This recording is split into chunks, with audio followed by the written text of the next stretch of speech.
ఆత్మబంధులందరికీ నా యొక్క ఆత్మ ప్రణామాలు. ఇంత గొప్ప ధ్యాన జ్ఞాన మార్గాన్ని మనకు అందించిన మహాత్ములైన బ్రహ్మర్షి పితామహ పత్రిజీ దంపతులకు, నాకు జ్ఞానాన్ని అందించిన బ్రహ్మర్షి తటవర్తి వీర రాఘవ గారి దంపతులకు ఆత్మ ప్రణామాలు తెలుపుకుంటూ ఈరోజుటి కార్యక్రమం మొదలు పెట్టుకుందాం మాస్టర్స్.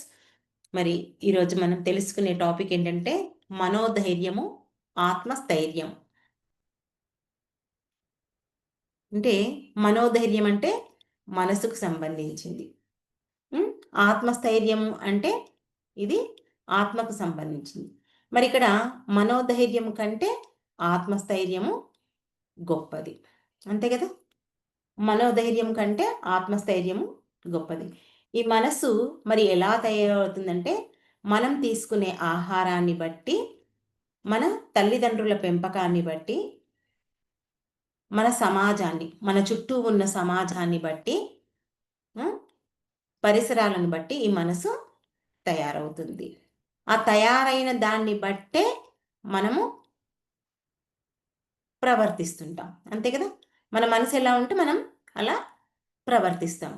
మరి ఇక్కడ సంసారులలో, సామాన్యుల్లో ఈ మనసు అనేది ప్రముఖ పాత్ర వహిస్తుంది. అంటే కదా, నా మనసు ఇలా ఉంది, నేను ఇలా మాట్లాడాను అంటాం. ఎవరికైనా అదే చెప్తాం. లేదంటే మనకి ఏదైనా మాట్లాడబుద్ధి కాకుండా నా మనసు బాలేదు, నేను మాట్లాడలేదు అంటాం. నేను పలకరీలేదు, నా మనసు బాలేదు, నేను పలకరీలేదు అంటాం. అంటే ఇక్కడ మానవుడు ఎంతసేపు మనసు చెప్పినట్లే వింటాడు, మనసుకే ప్రాముఖ్యత ఇస్తాడు, మనసు ఆధీనంలోనే జీవిస్తుంటాడు అనేది ఇక్కడ మనకు అర్థమవుతుంది. అంటే ప్రతి ఒక్క మానవుడికి ప్రముఖ పాత్ర ఎవరు అంటే మనసే. అందుకే వాడికి మనోధైర్యం ఎక్కువ అంటారు. వాడు మనసును బట్టే జీవిస్తున్నాడు. కానీ యోగులలో ఉండేది ఏంటిది? ఆత్మస్థైర్యం, అంతే కదా. యోగులకు ఆత్మస్థైర్యం.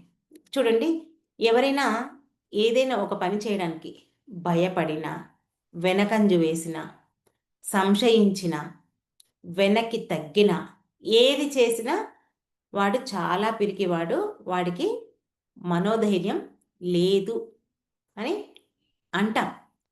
అలా కాకుండా భయపడకుండా దేన్నైనా సరే, ఏ పనైనా సరే, సంశయము లేదు, భయము లేదు, ఏదైనా చేశారనుకోండి, అప్పుడేం చెప్తాం? వాడు ధైర్యవంతుడు అంట. భయపడే వాళ్ళని మనోధైర్యం లేదు అంటాము, ధైర్యం కోల్పోయాడు అంటాము, ధైర్యం లేదు అంటాము. ఏదైనా సాధించగలవని ధైర్యవంతుడు అంటాం. అయితే ఇక్కడ ఈ మనసు ఆధారంగా కలిగినటువంటి ధైర్యము చంచలంగా ఉంటుంది. ఎందుకంటే అది ఒక దాని మీద ఉండదు, అంటే ఒక నిర్ణయం మీద ఉండదు. కొంచెం సేపు ధైర్యం ఉంటుంది, కొంచెం సేపు కోల్పోతారు ఆ ధైర్యాన్ని. అయ్యో, నేను చెయ్యగలుగుతానో లేదో, నా వల్ల అవుతుందో లేదో అంటాం, మాట ఇస్తాం, నేను ఎలాగైనా చేస్తాను అంటాం. కానీ మళ్ళీ వెంటనే ఆహా, నా వల్ల అవుతుందో లేదు. ఇప్పుడు మనం క్లాసులు చెప్పమని ఎవరైనా అడిగితే ఏం చెప్తారు? సరే అంటారు, కానీ మళ్ళీ నాకు భయం వేస్తుంది అంటారు. అంటే నిశ్చలంగా ఒక మాట మీద ఉండరు. అలా ధైర్యం ఉంటే అలా అనరు, ధైర్యం లేని వాళ్ళే అలా అంటారు. మరి ఈ ధైర్యం లేని వాళ్ళు ఎలా ఉంటారంటే, చాలామంది అవసరం లేని వాళ్ళు దాంట్లో ధైర్యాన్ని చూపిస్తారు, అవసరం ఉన్న దాంట్లో ధైర్యాన్ని చూపించరు.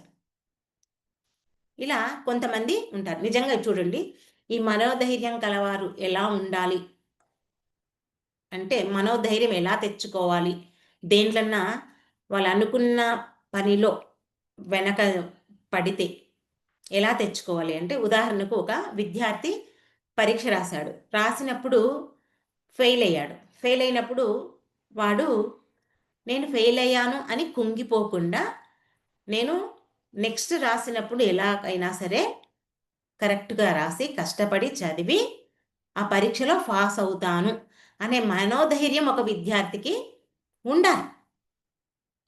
ఇప్పుడు ఈ శరీరానికి నొప్పి వచ్చింది, లేదా ఒక రోగం వచ్చింది, మనమైతే ఏం చేస్తాము? వెంబడే బాధపడతాం, కుంగిపోతుంటాం కదా. ఇలా అయ్యింది నా శరీరానికి, ఏమవుతుందో ఏమో అని ఎంతో భయపడుతుంటాం. అలా భయపడొద్దు. ఈ శరీరం అనేది తాత్కాలికం. నేను ఇది కూడా బయటపడతాను, దీని నుంచి కూడా తట్టుకోగలుగుతాను, ఇది ఏది శాశ్వతం కాదు అని ఆ మనసును నిగ్రహించుకోగలగాలి. ఆ మనసు నుంచి ఆ మానసిక మనసు ఏదైతే ఆందోళనకు లోనవుతుందో దాన్ని ధైర్యం నింపే ప్రయత్నం చెయ్యాలి. ఇక్కడ కొంతమంది వ్యాపారస్తులు ఉంటారు. వ్యాపారం చేసే వాళ్ళు ఏం చేస్తారు?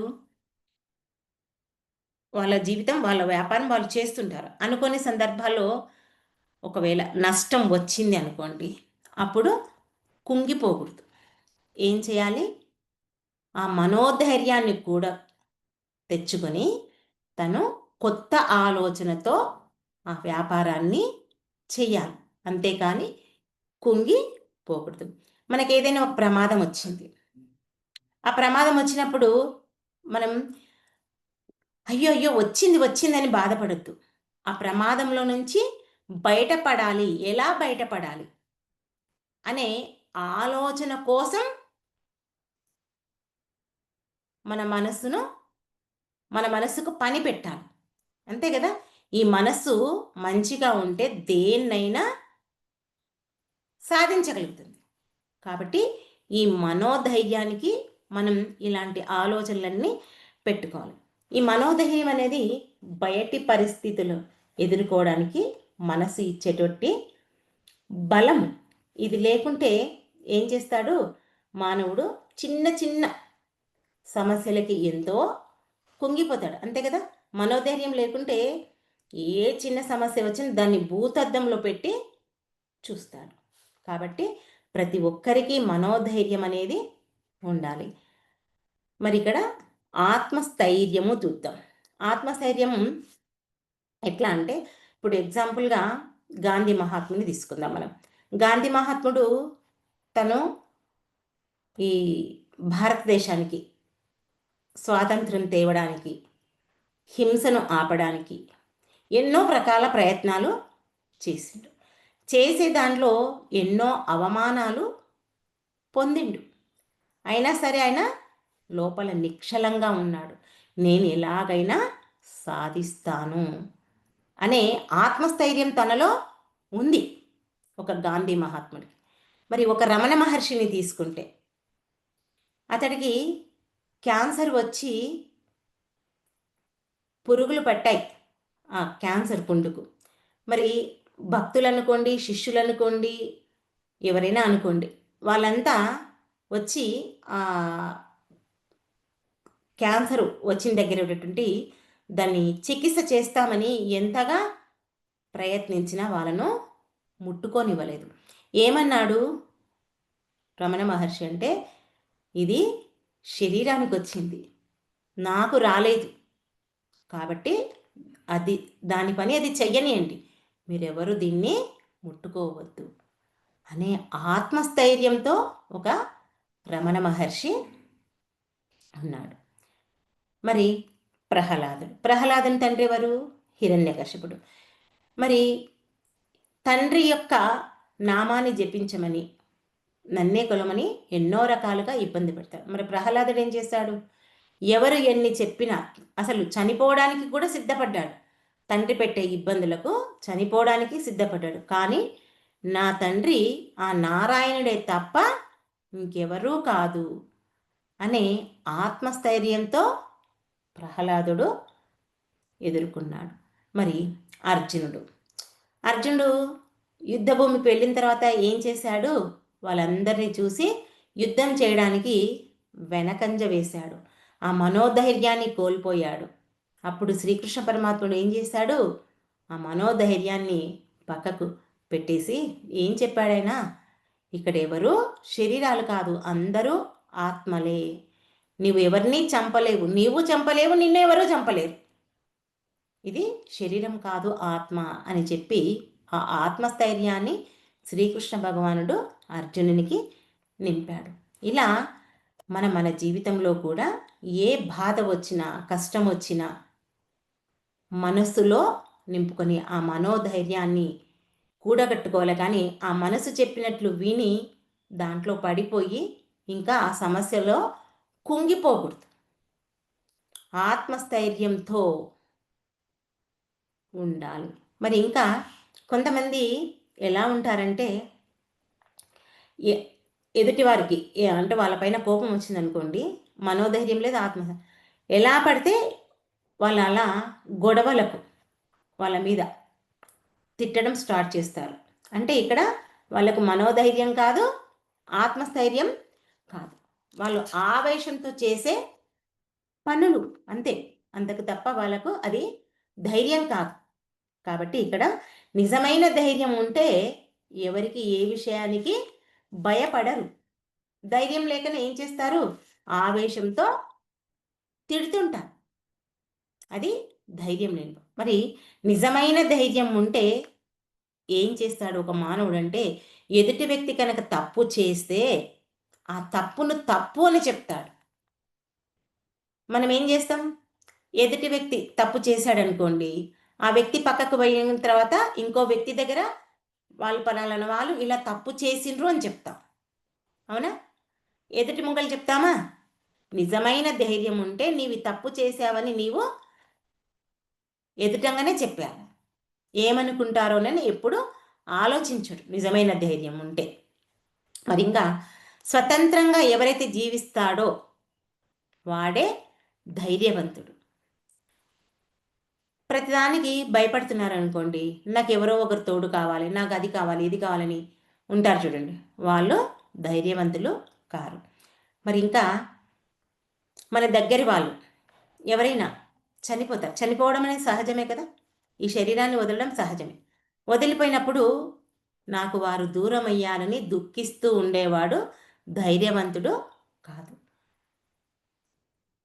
లేకపోతే తనకు లేకపోయినా ధైర్యంగా ఉండేవాడే ధైర్యవంతుడు. అది మనం ఇక్కడ చూడండి. మరి ఇవి ఆత్మస్థైర్యం ఉన్నవారే ప్రదర్శించగలరు. మనోధైర్యం ఉన్నవారికి సాధ్యం కాదు. అంతే కదా. మనోధైర్యం ఉన్న వాళ్ళు ఏం చేస్తారు? నా వాళ్ళైతే ఒకలాగా, నా వాళ్ళు కాకుంటే ఒకలా భావిస్తారు. ఇక్కడ నేను వేరే నీవు వేరేనే చూస్తారు మనసు ఉంటే. అదే ఆత్మస్థైర్యం, ఆత్మలము అనుకున్నప్పుడు అందరూ నా వారే అనే భావనతో ఉంటాం. మరి ఈ ఆత్మస్థైర్యం పెంచుకున్న వారు ఎలాంటి పరిస్థితులైనా ఎదుర్కొంటావారు. ఇంకా దేనికి భయపడరు. జీవితంలో ఏం జరిగినా వాళ్ళు కుంగిపోరు. అది తను జయం అంటే విజయం సాధించిన, అపజయం కలిగిన, మాన అవమానాలు ఎదురైన రెండింటిని సమస్థితిలో తీసుకుంటారు. ఎవరు? ఆత్మస్థైర్యం కలిగిన వారు. మరి మనోధైర్యం కలిగిన వారు వాళ్ళకి ఏదైనా కష్టం వచ్చిందనుకోండి, వాళ్ళకి మనోధైర్యం, ఎవరైనా కాపాడితే బాగుండే అని ప్రార్థిస్తుంటారు. అంటే సపోజ్ ఒక యుద్ధం కనుకోండి, లేదా ఒక ఎగ్జామ్ కనుకోండి, లేదా ఒక ఇంటర్వ్యూ కనుకోండి, ఇలా ఏదైనా సరే మనకు ఒకటి కావాలి అంటే నాకు ఎలాగైనా సరే ఈ ఉద్యోగం వచ్చింటే బాగుంటే, ఈ పని వచ్చింటే బాగుంటుంది, ఇది అయింటే బాగుండని కొలిచే దైవం అనుకోండి, ఇంకేదైనా లేదంటే ఒక పెద్ద పోస్ట్లో ఉన్న వాళ్ళు అనుకోండి, ఎవరి మీద ఒకరి మీద ఆధారపడి వెళ్తుంటారు. ఎవరు? మనోధైర్యం కలిగిన వారు. మరి అదే ఆత్మస్థైర్యం కలిగిన వాళ్ళంతా ఏం చేస్తారు? గట్టిగా కష్టపడి కృషి చేసి పట్టుదలతో అన్నిటికన్నీ ప్రిపేర్ అయిపోతారు. ఏది వచ్చినా నేను రాయగలుగుతాను, చెప్పగలుగుతాను, చేయగలుగుతాను అనే ధైర్యం ఎవరికి ఉంటుంది? ఆత్మస్థైర్యం కలిగిన వాళ్ళు. ఇంకా వాళ్ళు ఎవరు ప్రార్థించరు, ఎవరినైనా ప్రార్థించరు. ఎందుకంటే అన్నిటికీ రెడీ అయిపోయి ఉంటాడు కదా. ఇంకెందుకు ఎవరినైనా ప్రార్థిస్తాడు? ఆత్మస్థైర్యం కలిగిన వాళ్ళు అలా ఉంటారు. మరి దీనికి శ్రీకృష్ణ భగవానుడు భగవద్గీతలో 2వ అధ్యాయం 14వ శ్లోకం మనోధైర్యానికి ఒక శ్లోకం చెప్పాడు. అదేంటో ఇప్పుడు చూద్దాం. ఏంటంటే, మాత్ర స్పర్శాస్తు కౌంతేయ శీతోష్ణ సుఖ దుఃఖద ఆగమాపాయినో నిత్యాస్తం స్థితిక్షస్వ భారత. ఇది 2వ అధ్యాయం 14వ శ్లోకం. ఏం చెప్తున్నాడంటే ఇంద్రియాల ద్వారా పొందే సుఖము దుఃఖము తాత్కాలికం. ఇప్పుడు మనకి ఈ సృష్టిలో వర్షాకాలం వస్తుంది, ఎండాకాలం వస్తుంది, చలికాలం వస్తుంది కదా, అన్నీ వస్తున్నాయి. వేడి వస్తుంది, చల్లదనం వస్తుంది. ఈ రెండు సహజమే కదా. వేడి రావడం, చల్లదనం రావడం సహజమే. అట్లాగే మన జీవితంలో దుఃఖము రావడము, సుఖము రావడం రెండు సహజమే. ఇక్కడ దేన్ని నీవు సంతోషం వచ్చిందని సంతోషపడవద్దు, కష్టం వచ్చిందని బాధపడవద్దు అని శ్రీకృష్ణ భగవానుడు మనోధైర్యానికి చెప్పాడు. మరి ఆత్మస్థైర్యానికి ఏం చెప్పాడు అంటే 2వ అధ్యాయం 20వ శ్లోకం. నా జాయతే మ్రియతే వా కదాచిన్ నాయం భూత్వ భవిత వానా భూయః అజో నిత్యః శాశ్వతోయం పురాణో న హన్యతే హన్యమానే శరీరే. ఏంటి దీని అర్థం అంటే ఈ శరీరము పుడుతుంది, పెరుగుతుంది, మార్పు చెందుతుంది, చివరికి తప్పుకుంటుంది, చనిపోతుంది, కనిపించకుండా పోతుంది. అంతే కదా. పుడుతుంది, పెరుగుతుంది, మార్పు చెందుతుంది, క్షీణిస్తుంది. ఇది సహజం. మరి పుట్టనిది, చావనిది, పెరగనిది, నాశనము కానిది ఏది అంటే ఆత్మ. ఆత్మ ఒక్కటే శాశ్వతమైంది. అందుకే ఈ ఆత్మ కోసమే మనం, ఈ ఆత్మ ఉన్నతి కోసమే మనం పాటుపడాలి. ఈ కనిపించే ప్రపంచంలో కనిపించే శరీరము కోసం పాకులాడొద్దు, తపన పడొద్దు. చెయ్యి నువ్వు, అది ఎంతవరకు చెయ్యాలో అంతవరకు చెయ్యి. అదే జీవితం అనుకుంటూ, అదే శాశ్వతం అనుకుంటూ అక్కడే ఆగిపోకు. ఈ ప్రాపంచిక జీవితంలో నీ శరీరాన్ని కానీ, నీ యొక్క పదవిని కానీ, నీ యొక్క కీర్తి ప్రతిష్టలు కానీ ఏవైనా దినదినాభివృద్ధిగా అభివృద్ధి చెందాలని ఏ విధంగా అయితే అనుకుంటున్నావో అదేవిధంగా ఈ ఆత్మ ఉన్నతి కోసము కూడా పాటుపడు. ప్రాపంచిక జీవితంలో నీకు అన్నీ నేర్పించే వాళ్ళు ఉంటారు. నువ్వు ఏది తక్కువ చేసినా ఇది చెయ్యని చెప్పేవాళ్ళు, కానీ ఈ ఆత్మ గురించి చెప్పేవాళ్ళు చాలా తక్కువగా ఉంటారు. మరి కాబట్టి ఈ దొరికిన మానవ జన్మను, ఈ ఆత్మ జ్ఞానానికి సంబంధించిన జ్ఞానాన్ని అందించే గురువులను నీవు వృధా చేసుకోవద్దు. నీ యొక్క ఆత్మ ఉన్నత స్థితికి తోడ్పడు అని చెప్పేసి మనకు ఈ మనోధైర్యం, ఆత్మస్థైర్యం ద్వారా తెలుసుకున్నాం. మరి ఈ ఆత్మస్థైర్యం, ఈ ఆత్మను పెంపొందించుకోవడానికే చూసుకోవాలి. మరి మనం చెప్పుకున్నాం ఏంటి, మనోధైర్యం కంటే ఆత్మస్థైర్యమే గొప్పది. మరి ఆత్మస్థైర్యం ఎట్లా వస్తుంది అని ఒక ప్రశ్న మనం వేసుకుంటే, ఆత్మస్థైర్యం ధ్యానం ద్వారా మాత్రమే వస్తుంది. ఎందుకు వస్తుంది ధ్యానం ద్వారా అంటే, ధ్యానం చేయడం వల్ల ఈ మనసు మన ఆధీనంలోకి వస్తుంది. మనసు చెప్పినట్లు మనం వినకుండా మనం చెప్పినట్లు ఈ మనసు వింటుంది. ఎప్పుడైతే మనం చెప్పినట్లు ఈ మనసు వింటుందో అప్పుడు మనకు ఏది కావాలి, ఏది వద్దు, సరి అయిన నిర్ణయం తీసుకోవడానికి మనకు అవకాశం ఉంటుంది. ధ్యానం ద్వారా మన బుద్ధి కూడా వికసిస్తుంది. బుద్ధి వికసిస్తే సరి అయిన నిర్ణయాలు తీసుకుంటాం. అది కేవలం శ్వాస మీద ధ్యాస ధ్యానం ద్వారా మాత్రమే సాధ్యం. కాబట్టి ఈ మనోధైర్యం కంటే ఆత్మస్థైర్యమే గొప్పది. కాబట్టి ఆత్మస్థైర్యం కోసం శ్వాస మీద ధ్యాస ఉంచి ధ్యానం చేద్దాం. మనం ఆత్మస్థైర్యాన్ని నింపుకుందాం. ఇతరులకు అందజేద్దాం. ఓకే మాస్టర్స్, ఈ అవకాశం నాకు ఇచ్చినందుకు మీ అందరికీ నా యొక్క కృతజ్ఞతలు. Thank you, thank you, thank you. Okay masters, అందరం ధ్యానంలో కూర్చుందాం. వేల్లో వేలు పెట్టుకోండి, పాదాలు రెండు క్రాస్ చేసుకోండి, కళ్ళద్దాలు తీయండి, శ్వాసపై ధ్యాస. కొత్తగా జాయిన్ అయిన వాళ్ళంతా వీడియోస్ ఆన్ చేసుకోండి.